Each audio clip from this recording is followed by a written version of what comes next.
देश और दुनिया की तमाम छोटी और बड़ी खबरों के लिए हमारे चैनल को सब्सक्राइब करना न भूलें और बेल का बटन जरूर दबाएं।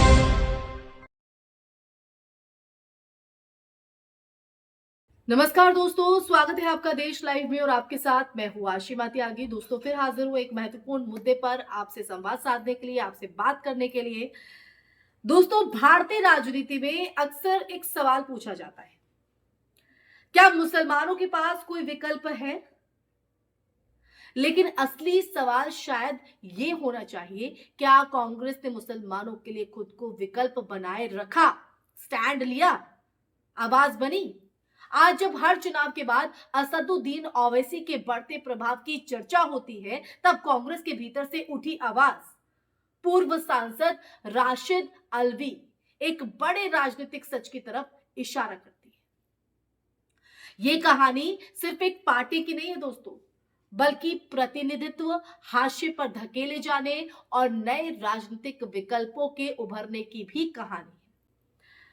तो आज हम इसी पर चर्चा करेंगे। मैं चर्चा में आगे बढ़ूं उससे पहले आप लोगों से अपील, इंसाफ के आवाज को बुलंद करने के लिए और सच्ची पत्रकारिता के लिए हमारा यानी देश लाइव का सहयोग करें। साथ ही डिस्क्रिप्शन में दिए गए लिंक को ओपन कर ज्वाइन बटन दबाकर आप हमसे यानी देश लाइव से सीधा जुड़ सकते हैं दोस्तों।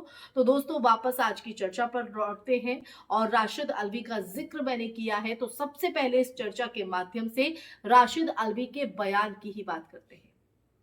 राशिद अल्वी का बयान चेतावनी या स्वीकारोक्ति? राशिद अल्वी ने हाल ही में जो कहा वो कोई भावनात्मक आरोप नहीं, बल्कि राजनीतिक आत्म स्वीकृति है। उन्होंने साफ कहा कि बिहार में शकील अहमद, उत्तर प्रदेश में नसीमुद्दीन सिद्दीकी और कर्नाटक में रोशन बेग जैसे वरिष्ठ मुस्लिम नेताओं का कांग्रेस से अलग होना कोई संयोग नहीं। ये उनका बयान है जिसकी वजह से ये चर्चा बन रही है। ये एक पैटर्न है दोस्तों, समझिएगा, जिसमें मुस्लिम नेतृत्व को या तो दरकिनार किया गया या फिर निर्णायक भूमिका से दूर रखा गया। अल्वी का तर्क अगर हम देखें तो उनका तर्क सीधा है। अगर मुस्लिम नेतृत्व को नजरअंदाज किया जाएगा तो ओवैसी जैसे नेता उभरेंगे। ये उभार किसी साजिश का नतीजा नहीं, बल्कि राजनीतिक खालीपन का परिणाम है। जी हां, राजनीतिक खालीपन। अब आते हैं ओवैसी का उभार। वोट कटर से पॉलिटिकल फोर्स तक, लंबे समय तक ओवैसी को वोट कटर कहकर खारिज किया गया। लेकिन बिहार, महाराष्ट्र और तेलंगाना, आप ये जो तमाम राज्य है, ऐसे राज्यों में उनकी पार्टी की चुनावी सफलता को देख लीजिए। ये जो चुनावी सफलता है इस नैरेटिव को चुनौती देती है। जी हां, वोटर कटर जो बात यहां पर होती है असदुद्दीन ओवैसी और उनकी पार्टी को लेकर, वो उसके लिए सीधी चुनौती है। बिहार विधानसभा चुनावों में सीमित संसाधनों के बावजूद एआईएमआईएम का असर दिखा, प्रभाव दिखा। महाराष्ट्र में भी पार्टी ने अपनी मौजूदगी दर्ज कराई।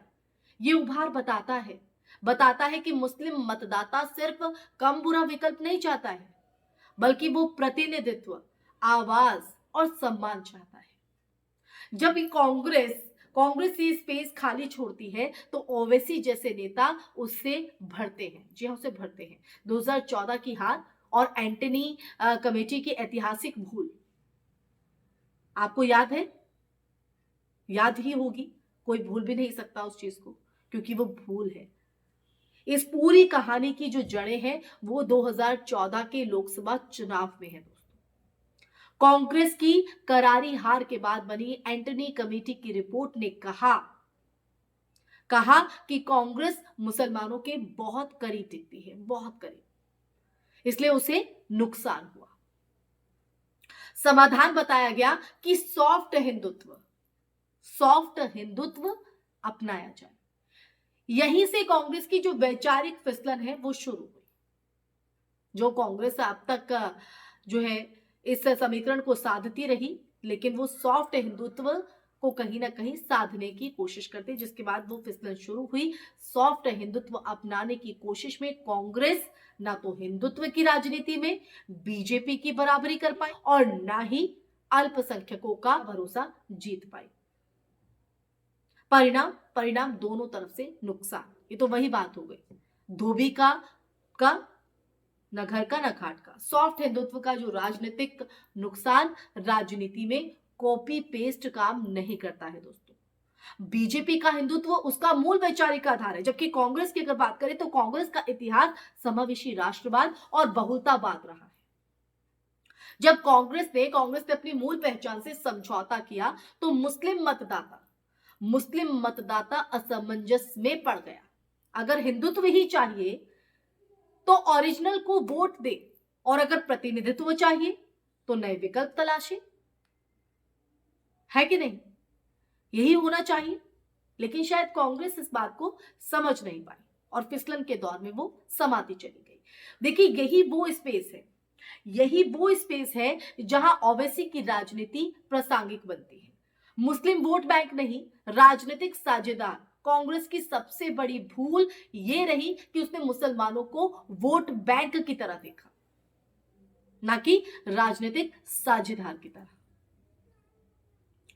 देखिए, टिकट वितरण की बात पर आते हैं तो टिकट वितरण में गिरावट, संगठन में सीमित भूमिका और राष्ट्रीय नेतृत्व में मुस्लिम चेहरों की कमी, ये सब संकेत देते हैं कि भरोसा कमजोर पड़ा। राशिद अल्वी की बात इसलिए अहम है, मैं इसलिए उनके बयान को कोट किया क्योंकि वो अंदर से आई चेतावनी है, अंदर से आई। अगर अब भी नहीं संभले तो नुकसान स्थायी हो सकता है, कभी ना भरने वाला। ओवैसी बनाम सेक्युलर राजनीति पर आते हैं, क्योंकि असली सवाल, ये बहस जो है अक्सर भावनात्मक हो जाती है। क्या ओवैसी सेक्युलर वोट को बांटते हैं? लेकिन असली सवाल ये होना चाहिए दोस्तों यहाँ पर कि सेक्युलर पार्टियों ने वो भरोसा क्यों खोया कि नया नेतृत्व उभरने लगा? क्यों उस पर मजबूत पकड़ नहीं बना पाई?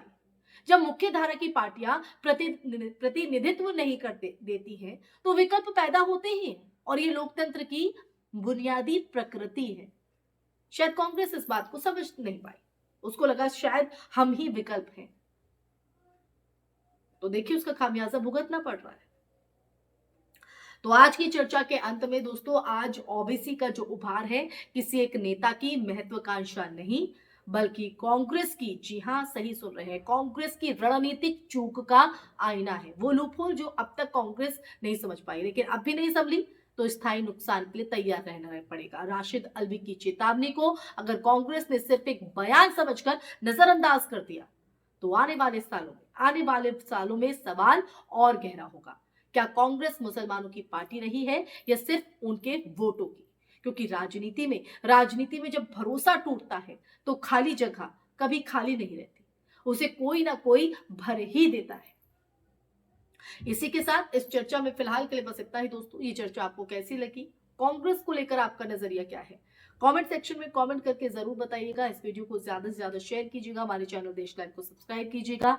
फिर हाजिर होंगी ऐसे ही सच का संवाद लेकर, तब तक के लिए अपना ख्याल रखें। जय हिंद, जय भारत, नमस्कार।